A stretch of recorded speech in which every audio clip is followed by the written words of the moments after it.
We are here to talk about the future of work and the culture of belonging. I think the sense of belonging is as important as is a basic human need. Like how you need a water or food, like having a sense of belonging is as important as that. And making sure we are aware of this and we help and support each other to be their true selves is of the utmost importance. And all of us here are maybe at different parts of that journey in achieving it. But I want to ask each of our panelists, like, what does culture of belonging mean to each of them? So, Kathy, do you want to go first? Sure. So I want to start with a quote about diversity that maybe a lot of people in the room have heard. But it goes, diversity is being asked to the party. Inclusion is being asked to dance.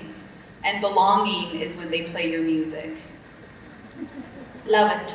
So I love that quote because it just puts it so clearly for me. And for me, when my voice is heard, valued, and requested, and I get to contribute really to a design process or a creative process of something, that's when I really feel like I belong. And it's also when I see people that look and identify like me in leadership positions. It's also when I know that my company is truly prioritizing and investing in the development and growth for people that look like me. And finally, it's being able to have a community at work that's curious. I think curiosity is key in the topic of belonging and being able to communicate across differences. And then a community that is respectful of all experiences and what makes each person unique. Okay. Sandra, do you want to go next? Oh, that's great, Kathy. For me, when I think about it, I really think about that sense of belonging as having a place where I can be exactly who I am. And it's really easy, and it's a very pithy thing to say. We often hear companies say, you can absolutely be your full self. Be your full self here.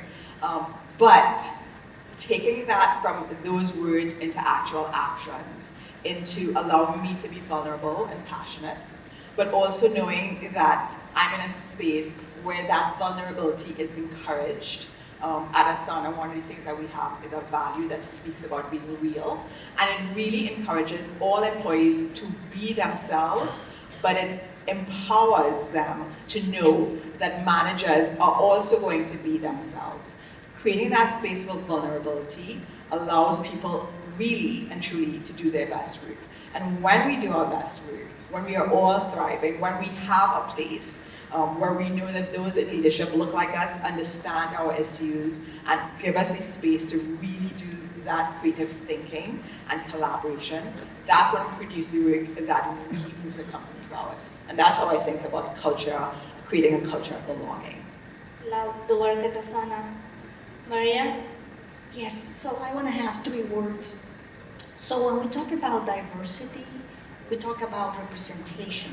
Representation across all diversity possibilities. Right now we're probably about 34, I was reading in a report, of all kinds, and the differences of that. When you talk about inclusion, we talk about you embrace others, you adopt inclusive behaviors. But when you talk about belonging, is you matter. You matter to your team, you matter to the company. And then when you put these three things in three circles, and the intersection of them is the sense of belonging. As it was mentioned, this is the sense of belonging is natural to us. All human beings need that. When we don't have it, that's the reason we are organizing tribes and things like that. But when we feel excluded, that we don't belong, it actually, in neuroscience and psychology, detect that is actually the equivalent of physical pain. The same neurons activate in your brain. So allowing that sense of belonging and allowing people to understand and foster that we all can express ourselves, that is what really means psychological safety, that you can be vulnerable, that you can be listened to, and nobody will judge. And you can say, and I'm not doing well today, and nobody will judge you for that. What about you, Ngozi? It's always not fun when you're the last person to speak, so I'm just going to try. To me, that means that when I say something in a meeting, or if I'm talking to my colleagues, that they take what I'm saying based on what I have in my head, based on how smart I am. If I choose to empathize with someone, it's not because, oh, I'm a female and, we're known to be softer, right? It's because that is what is called for in that particular situation. If I choose to give a technical response, it has nothing to, it should not be minimized because I am of a certain gender or of a certain color, and so I'm probably thought to have not been as intelligent. And so to me, a sense of belonging is irrespective of your color, your gender, your orientation, your age, that people respect and they also value the content that you have to bring. My hope with everything that we're doing here is that in so many businesses we have all of these affinity groups. We have the Hispanic Forum, we have Women's Network, we have the African American Forum, and we have all of these things. And we do these things because when we work at a company and we feel like we are the minority, we need these areas where we can go and feel comfortable and feel like we have a place where we can belong. But in reality, shouldn't we want to be in a company where we don't even need any of that? Because as we work in our organization and our business, all of those things are already accepted. And they're known, and they still don't prevent us from moving forward and from working together and together well. Makes total sense. For me personally, I've had certain trigger points during my experiences where you suddenly realize either there's an absence of culture of belonging, or there's no awareness at all, or there's awareness but there's nothing being done to support bringing this culture together. So let's take a minute to talk about your specific experience in your life that kind of helps you identify to this topic. So Ngozi, because you didn't want to go first time, you're going to go first now. So what do you think about this? So as I was talking with the ladies backstage, and we were talking about our experiences and the culture of belonging, I was telling them that, hey, look, when I grew up always being the minority. From the time I was 6 years old, I was always the minority through elementary, through middle school, through high school, through undergraduate, through graduate. So I had to develop this, I had to become comfortable with being uncomfortable because that's all I've ever been around. And so when it came to the topic of STEM, that was something that I had to do from the time I was born. Like my parents told me I must be a doctor. I'm Nigerian. Everybody has to be a doctor or an engineer or a pharmacist, right? And so I was betrothed with a neurosurgeon. I had no choice, and that was normal to me. But as I grew up and I got older, and especially when I entered corporate America and I started looking at younger women and trying to talk with them and mentor them, I realized that the benefits, right, that I grew up with of this is an area for you. You are welcome there. Nothing should stop you. That is not the same for everybody. In fact, the way I grew up was actually quite different. And so that's when it started to hit me, when we started getting mentors and they didn't want to stay because they didn't see a path of growth for them, because they didn't see people that looked like them in positions of leadership. So why would they stay if they can't grow? That's when it started to hit me. That, you know what, there's a problem here and this is something that we need to do, because if not, nothing in the way we see things in this landscape is going to change. In India, it's doctor or engineer. Oh, okay, so yeah. you're close, yeah. So I am a pharmacist. yeah. What about you, Kathy? Like, what have been some of your experiences? So maybe I'll start with just even where I'm from. So I'm originally from Bogota, Colombia, and my family moved to the States when I was 12. And it was a time when Colombia was probably one of the most dangerous countries in the world. And we were really lucky. We got to come here and get political asylum at a time when that was feasible for Latinx families. But I would say my journey to find that sense of belonging probably started from the first day I went to school in America.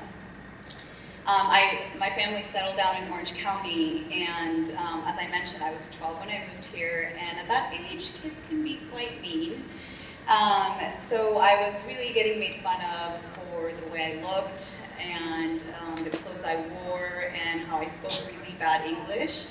And to this day, people actually are always shocked that I don't have an accent and I'm from Colombia. And the reality is that I had to work really hard to cover it to fit in. But in my professional life, I would say, I've been really lucky. I've been able to have amazing leaders that have truly sponsored my growth and development. And at times, I do feel like I've had to work, 3 times as hard as the person next to me. But I still feel like I've been really privileged in the leaders that I've encountered and how they visibly put up their social and political capital to help my development. But I do have one quick story of a time that I didn't feel like I belonged and how it left a really big impact on me. It was in my last past life. I used to be a management consultant. And in this specific project, there were about 6 of us on the team. I was the only woman, though I wasn't the most junior person on the team. And from the beginning, for some reason, the team just decided that they were going to exclude me from important things. And, I wasn't being asked to important team meetings, and I wasn't being asked to contribute to important client deliverables. And even when we would have to travel, I wasn't included in dinners. Like, they would just go out to dinner, and I would just be eating dinner by myself. And the worst came when they actually came up with a nickname for me. And it was Hurricane. So I can be pretty clumsy at times.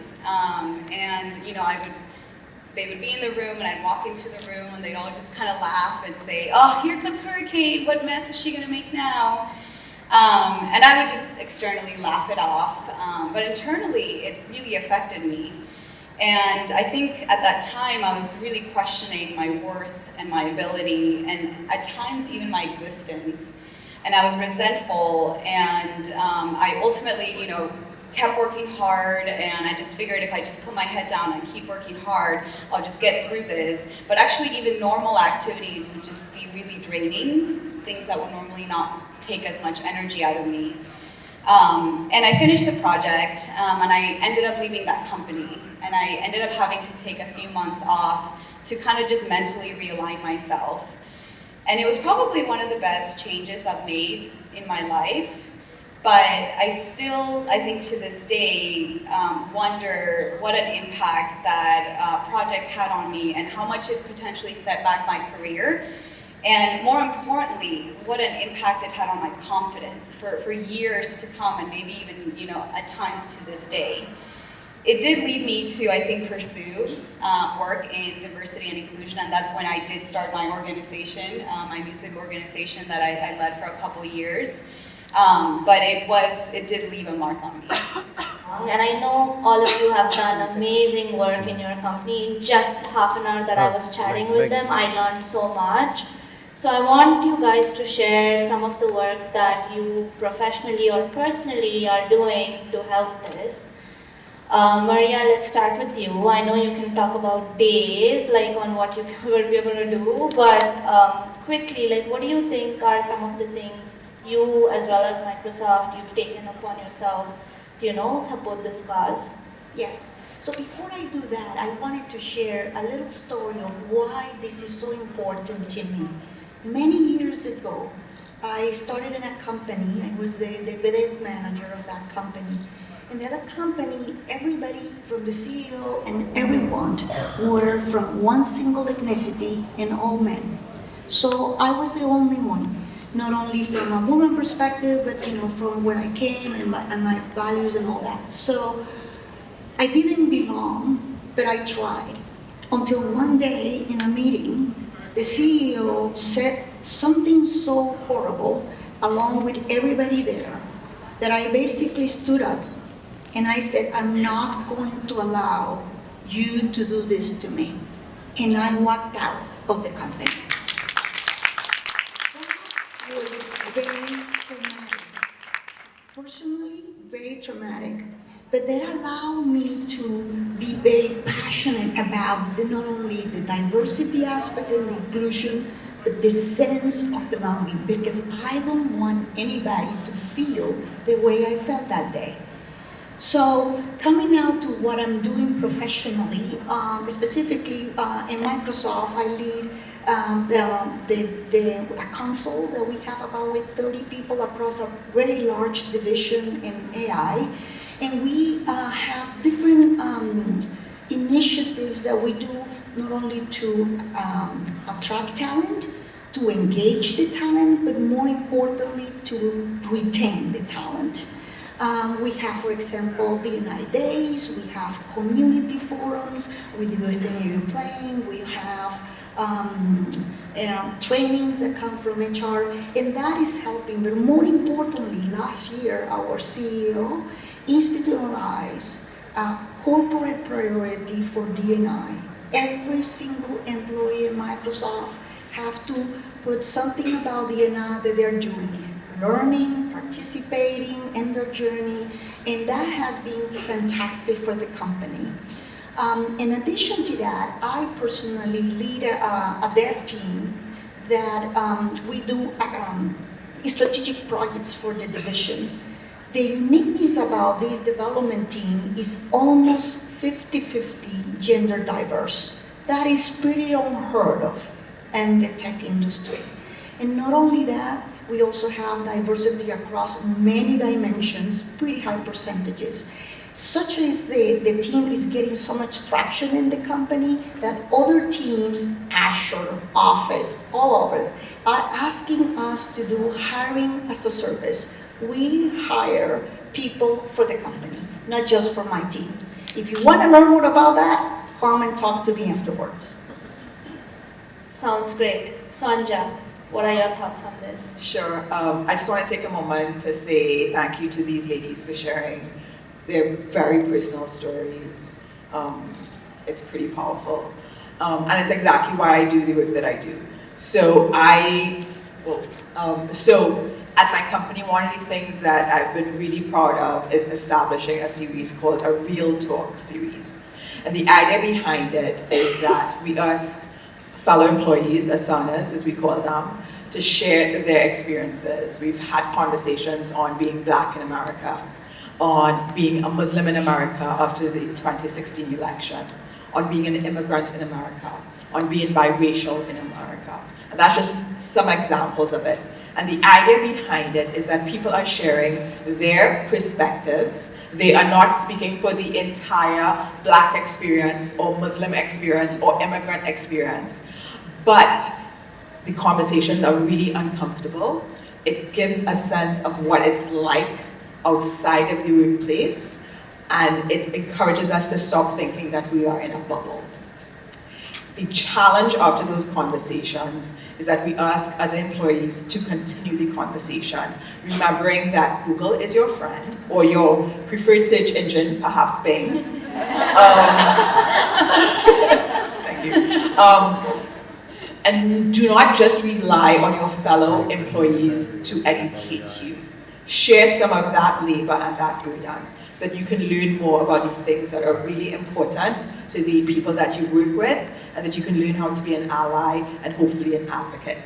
The other part of it is really creating a culture and a space where managers understand how to lead and work with inclusive teams. It's really easy to bring people in and to say that you have a diverse team. The challenge is when you are building and encouraging that team to work together and really creating that inclusive team. That's when the hard work starts.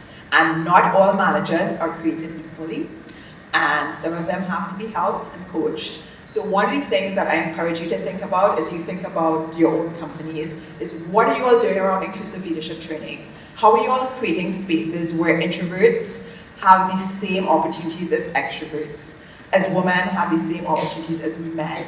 That development opportunities are offered to everyone, not just a boys' club or a white club. Yeah, I said that. Make sure that you're thinking about it in a really holistic way, because when you create a fair and level playing field, everyone benefits. So those are the two big things that we think about at Asana. Those are the things that we see actual traction and benefit from, and I encourage you to think about that as you take those back to your companies or your workplaces. You stole my next question from me.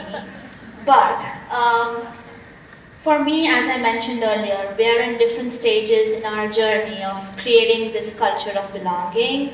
And one thing that has helped me is just talking about it, right? So, talking about it at all levels and just being open and honest and even bringing up things that, people may not be aware of. So, I just want to get your perspective on knowing that you do now, like what does the future look like? And if the audience, I'm sure if there was like one thing that they had to take away, what would that be? And I'll start with you, Ngozi. What do you think? I'd say, Maria, I know you had talked about it before, but it really, really hit me now when you were saying what the CEO of Microsoft instilled, right? So every single person has to list out what they are doing for or in regards to diversity and inclusion. And it hit me that in order for us to move forward, a lot of it starts with you have to get the buy-in from who's running the company, who are the leaders in the company. They have to be the ones to say, hey, look, this is our mandate. And we have to move it further down the chain. Because we can sit amongst ourselves and we can talk about the disparities, we can have our women's organizations and we can say that the numbers don't look right. But until we actually have the support and the back from the people that are actually running it, I think that's one of the things that's actually going to help us move forward. And so that's pretty much what I feel is important for me right now. Maria? Yes, I think belonging is about commitment. Commitment from the employer to the employee, from the employee to the employer, to among the employees for the community and the businesses and communities that we serve.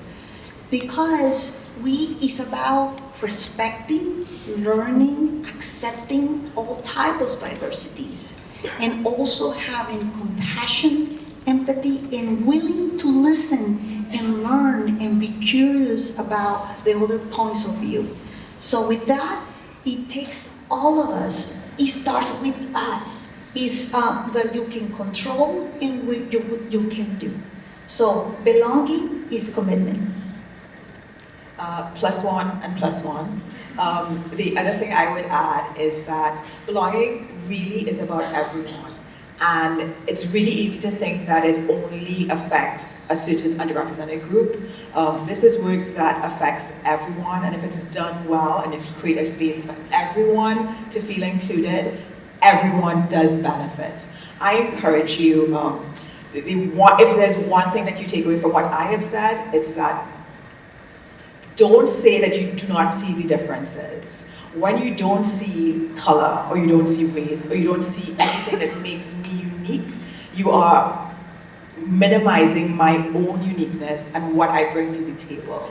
And I encourage you to accept, acknowledge, ask questions respectfully about others. That's how we learn, and it's going to be uncomfortable. You may say something that you regret immediately, but that's how you learn. Do not be paralyzed by this work. Thank you all for sharing. So I agree with all of that, and I would say in my dream world of the future, inclusion and a deep sense of belonging will be embedded into the fabric of how all companies operate. Because it's not enough to do unconscious bias training or to establish employee resource groups, though those are really important as well. But companies need to think about this holistically and have a strategy, a holistic strategy of how they're going to establish a culture of belonging. And Maria talked about commitments, and I just so agree with that. And to me, it starts at the top. I think it's with everybody, but it starts at the top. And it starts with leaders making commitments and making those transparent and maybe even being held accountable against them. And if you're a leader in the room, just know that you're uniquely positioned to share your story and show how being vulnerable can be so powerful. You know, in diversity and inclusion, we talk about how being authentic is so important, but actually modeling that behavior starts with you, so you get to be authentic. And don't just tell your story, but listen to other people's stories. You know, as we were saying, it's about individual attention. It's getting to know what makes each person unique. I'll leave you with just one piece of advice. This is, I think, my takeaway, and it's from one of my biggest role models and Disney's Chief Diversity Officer, Latondra Newton. So she's actually been talking about creating a culture of mutual accountability. And to do this, leaders can actually give their employees permission to hack legacy systems, processes, and practices every day. It could be as simple as, are our team meetings as inclusive as they can be? Could we be doing something different to make sure voices are being heard? Or it could be something big like questioning a legacy process that seems untouchable. But if you're a leader in the room, I challenge you to go back to your workplaces and start to give your employees permission to do this. Awesome. I know we're running out of time. I wish we could have had more time, but just in the few minutes that I spent with these awesome ladies, I learned so much. And again, reiterating what Sonja said, they were being their true selves, and I think we kind of formed a support group amongst ourselves, and I'm sure we're going to carry this on. So that's another takeaway as well, where kind of network, meet the people around here, and build your own support groups. And hey, Stu, thank you everyone, and thank you ladies.